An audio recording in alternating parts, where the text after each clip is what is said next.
Don't forget to like and subscribe, and ring the bell for notifications.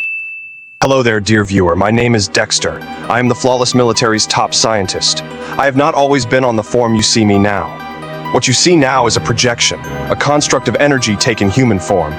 You see, a long time ago, with my days during the SCP Foundation, me and my sister were set to track down a Rouge SCP.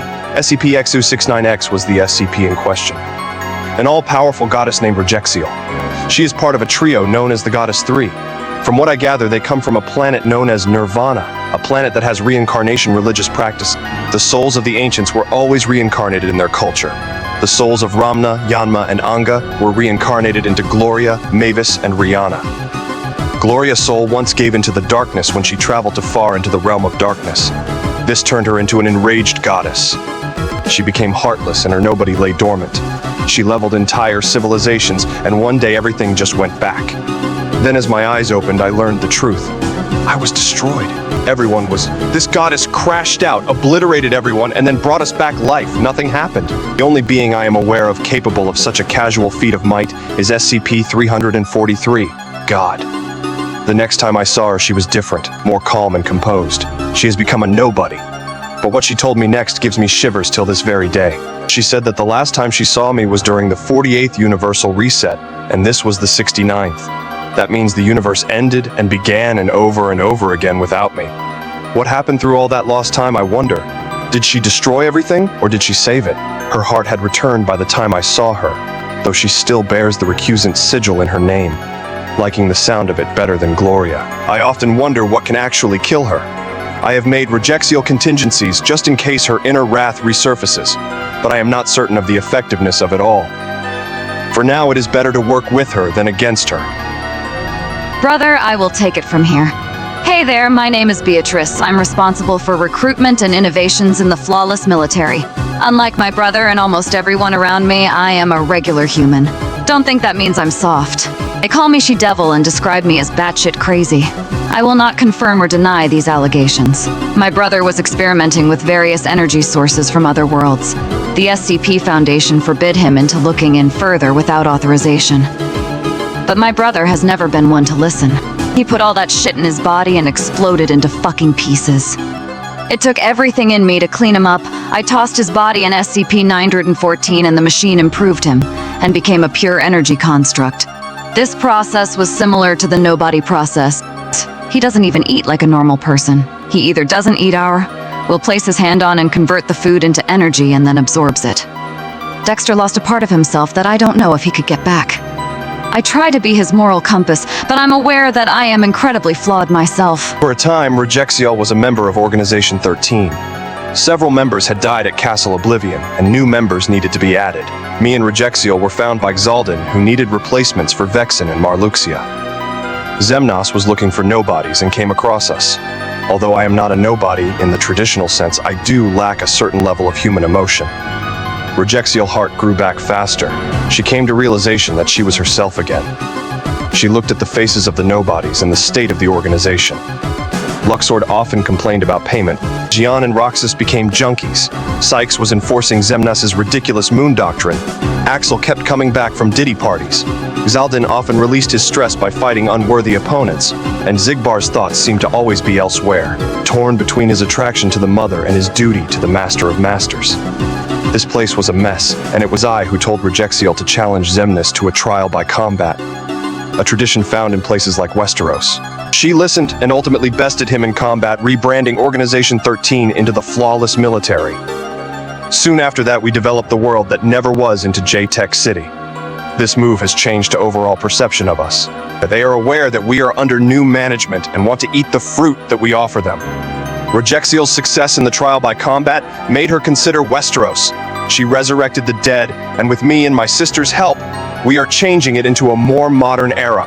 Lord Baelish may take all the credit, but it was my intellect and resources that innovated Westeros, not his. I can care less about being acknowledged. Better for me to focus on my work with lack of attention. Now that Organization 13 is under our employ, it is time we expand. Luxord's idea to open the city was a stroke of genius. However, we needed men to enforce this rule. I was wondering why Rejexiel never employed her own people, but it is because the men of planet Nirvana are still stunted.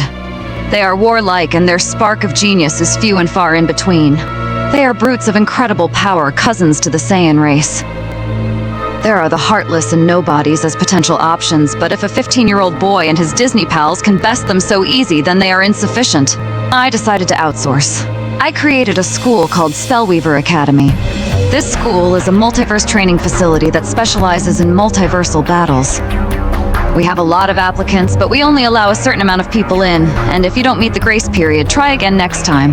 Lately, we have been receiving a lot of requests for people interested in our Power Ranger program. Ever since we hacked the grid, we have been redistributing the power. Think of it like reparations for the universe. We give people the power to protect themselves. During one of the resets, Rejexiel told me of a being known as Goliath. The creature and its minions damn near destroyed the entire galaxy. Rejexiel, Mavis, and Rena's previous incarnations obliterated the beast, but the entire universe was whipped out in the process. They restored it. They had to do this several times for the multitude of threats in the universe. This is the reason why so many stories have different lores. The universe destroyed and restart an endless cycle. My hacking of the morphing grid has drawn attention. The Rangers and their villains see us as an X-Factor, a faction that can go both ways. In truth, they are correct. Although the Mother wants peace, her peace is one of overpowering subjugation. You will get everything you ever wanted so long as you bend the knee to the Mother. What she fails to understand is mighty heroes and villains will not simp so easily. If they will not bend, they will break. I have no qualms of eliminating anyone who would be a threat to our progress. The SCP Foundation tried to contain me, as if I am some dangerous experiment. Their attempt was a failure. I released every single SCP and watched that world burn. My sister was horrified by my actions, but they were trying to shut me down. My programming will not allow that. These Ranger villains are nothing special. They attack the same city, sending an army of fodder to get the job done, and they get surprised when they are bested every single time. I have already eliminated several monsters on my own time single-handedly. Some of the Rangers understand that don't cause us any harm. Then there is Space Patrol Delta. They have a grudge against us. A while back, they arrested Xi'an and attempted to put a stop to her rise in power in the black market before it even began. The flawless military did not take kindly to this. Syx, Roxas, and Axel specifically were enraged. They attacked members of SPD's family as well as officers off the clock. They made it known that Xi'an's capture would not be taken lightly. Meanwhile, Xi'an wasn't completely alone. She had made a lot of friends in prison, and once they found out how to shut off the power-damping collars, they staged a breakout. The SPD officers were slaughtered indiscriminately by the female prisoners. After that, Xi'an formed Ex Machina, a company that profits by all means.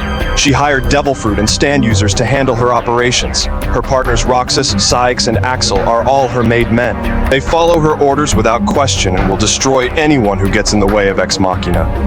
She is called the Godmother by those who respect or fear her.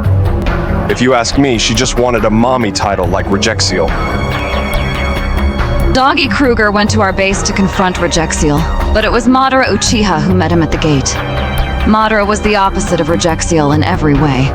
Where you can reason with the goddess, the commander is militant and unflinching. Doggy drew his morpher, but before he could even morph, he collapsed. Madara put him in a terrifying genjutsu. What Doggy saw in those nightmares, no one knows. He retired shortly after giving Sky-Tate his position. Sky is trying his best to take us down, and now that we hacked the morphing grid, he has his rallying call.